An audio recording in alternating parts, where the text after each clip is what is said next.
ये केवल एक राजनीतिक दल नहीं, एक आंदोलन है। विचारधारा जिसका प्राण है, जिसके सिद्धांतों में निष्ठा है, जो भारतीय संस्कृति के गौरवशाली अतीत से प्रेरणा लेते हुए मां भारती को परम वैभव की ओर ले जाने को संकल्पबद्ध है। भाजपा एक आंदोलन।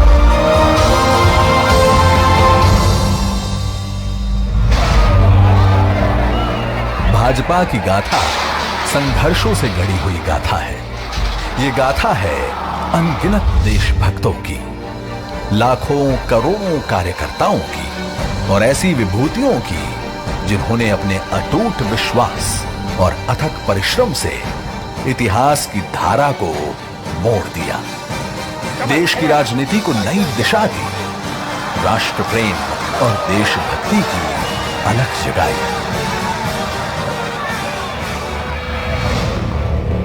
स्वतंत्रता के पश्चात जब नेहरू लियाकत पैक्ट पर हस्ताक्षर हुए, तब तत्कालीन प्रधानमंत्री नेहरू ने पाकिस्तान में रह गए हिंदुओं की जिम्मेदारी से मुंह मोड़ लिया। तब से उद्वेलित होकर डॉक्टर श्री श्यामा प्रसाद मुखर्जी ने नेहरू मंत्रिमंडल से त्यागपत्र दे दिया। नेहरू के पाश्चात्य प्रेम से ऐसी नीतियां बनने लगी जिनमें भारतीय संस्कृति सुरक्षित नहीं रह सकती थी। कांग्रेस गांधीवाद को विस्मित कर नेहरूवाद के रास्ते पर चलने लगी। डॉक्टर मुखर्जी और कई अन्य राष्ट्रवादी नेताओं ने इस खतरे को भांप लिया। एक नए राजनीतिक दल की आवश्यकता महसूस की जाने लगी और इस तरह 1951 को स्थापित हुआ भारतीय जनसंघ। जनसंघ की ओर से मार्च 1953 में कश्मीर के पूर्ण विलय के लिए दिल्ली में सत्याग्रह आरंभ किया गया। डॉक्टर श्री श्यामा प्रसाद मुखर्जी ने तय किया कि वो बिना परमिट के कश्मीर में प्रवेश करेंगे। उन्होंने सिंह गर्जना करते हुए कहा था कि एक देश में दो विधान, दो निशान और दो प्रधान नहीं चलेगा।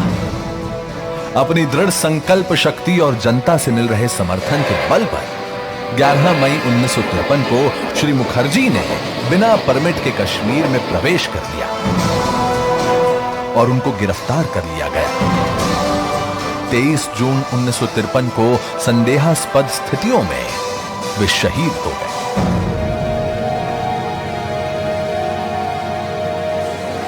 देश में शोक की लहर दौड़ गई।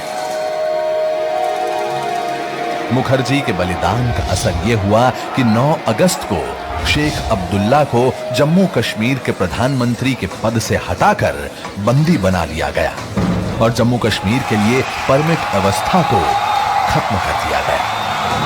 1947 में देश को ब्रिटिश हुकूमतों से तो आजादी मिल गई, लेकिन देश के कई हिस्से ऐसे थे जिन पर अभी भी विदेशी ताकतों का कब्जा था। इन क्षेत्रों की मुक्ति के लिए पार्टी ने गोवा मुक्ति आंदोलन चलाया, पौंडीचेरी दादर हवेली की स्वतंत्रता के लिए अभियान चलाया, पश्चिम बंगाल के बेरुबारी को पाकिस्तान के हाथों में सौंपने का तीव्र विरोध किया, कच्छ समझौते के विरुद्ध आंदोलन किया और गौ हत्या के विरुद्ध अभियान चलाया। वर्ष 1965 में पाकिस्तान ने छल पूर्वक भारत पर हमला कर दिया और कच्छ के कंजर कोट समेत कई इलाकों पर कब्जा कर लिया। जनसंघ ने इसका विरोध किया और देश भर से जुटे 5 लाख लोगों ने दिल्ली आकर फौज न हारी, कौम न हारी, हार गई सरकार हमारी का नारा दिया। जनसंघ के समर्थन से तत्कालीन प्रधानमंत्री लाल बहादुर शास्त्री को हिम्मत मिली और भारतीय सेना ने पाकिस्तान पर विजय पा ली। और इसके बाद देश में आया वो दौर जिसे भारतीय लोकतंत्र का सबसे स्याह दाग माना जाता है, आपातकाल। आपातकाल के दौरान तमाम बड़े विपक्षी नेताओं को जेल में डाल दिया गया और उन्हें यातनाएं दी गई। राष्ट्रीय स्वयंसेवक संघ पर भी प्रतिबंध लगा दिया गया। जनसंघ के हजारों कार्यकर्ताओं ने अग्रिम पंक्ति में खड़े होकर आपातकाल के दंश को झेला और 1977 के चुनाव में जनता पार्टी के नेतृत्व में देश को नई सरकार मिली। पर भारतीय राजनीति का यह पहल प्रयोग ज्यादा दिन नहीं चल पाया और आपसी लड़ाई व कांग्रेस के षड्यंत्रों के कारण सरकार गिर गई और 6 अप्रैल 1980 को जनता पार्टी से अलग होकर भारतीय जनता पार्टी का गठन हुआ। 1987 में देश में राजीव गांधी की सरकार थी। बोफोर्स मामले में उनकी सरकार पर भ्रष्टाचार के आरोप लगे और शाहबानो केस ने उनकी अल्पसंख्यक वोट बैंक की राजनीति का पर्दाफाश कर दिया। 25 सितंबर 1989 को पंडित दीनदयाल उपाध्याय की जयंती के मौके पर श्री लाल कृष्ण आडवाणी ने गुजरात के सोमनाथ से राम रथ यात्रा शुरू की। देश के जिस भी भाग से ये यात्रा निकली, इसे अपार जन समर्थन मिला।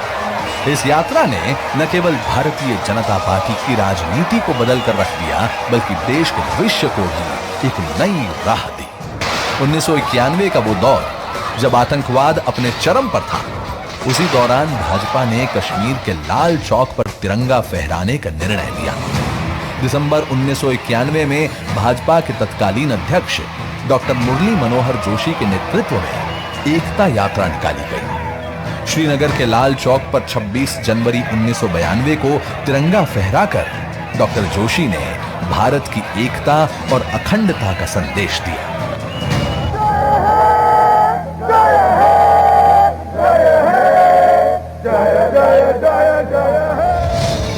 वर्ष 1996, 1998 और 1999 में 3 लोकसभा चुनाव हुए, जिसमें भाजपा सबसे बड़ी पार्टी बनकर उभरी और श्री अटल बिहारी वाजपेयी ने देश को सफल नेतृत्व दिया।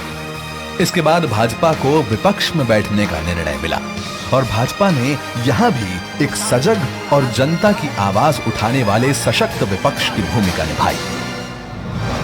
आज केंद्र और अनेक राज्यों में भाजपा और इसके गठबंधन की सरकारें अंत्योदय एवं एकात्म मानववाद के आधार पर जन कल्याण के कार्य कर रही है। आज भाजपा विश्व की सबसे बड़ी पार्टी है। इस पार्टी को लाखों करोड़ों कार्यकर्ताओं ने सींचा है और आज भी इसके समर्पित कार्यकर्ता नेपथ्य में रहकर मां भारती की सेवा कर रहे हैं। भाजपा का लगातार हो रहा देश में विस्तार इस बात का प्रतीक है कि लोगों की आस्था और विश्वास पार्टी नेतृत्व में बढ़ रहा है। पार्टी को देश के कोने कोने से अपार जन समर्थन मिल रहा है। भारत के यशस्वी प्रधानमंत्री श्री नरेंद्र मोदी भी अनेक अभिनव व लोक कल्याणकारी योजनाओं के माध्यम से पार्टी के अंत्योदय के प्रण को पूर्ण करने की दिशा में आगे बढ़ रहे हैं। मौजूदा सरकार की ओर से सबका साथ, सबका विकास के मंत्र पर सफलतापूर्वक काम हो रहा है। देश की जनता से पार्टी को मिल रहा अपार जन समर्थन भी एक तरह का आंदोलन ही है। एक ऐसा आंदोलन जिसमें पार्टी का प्रत्येक कार्यकर्ता न्यू इंडिया के स्वप्न को पूरा करने के लिए संकल्पबद्ध है।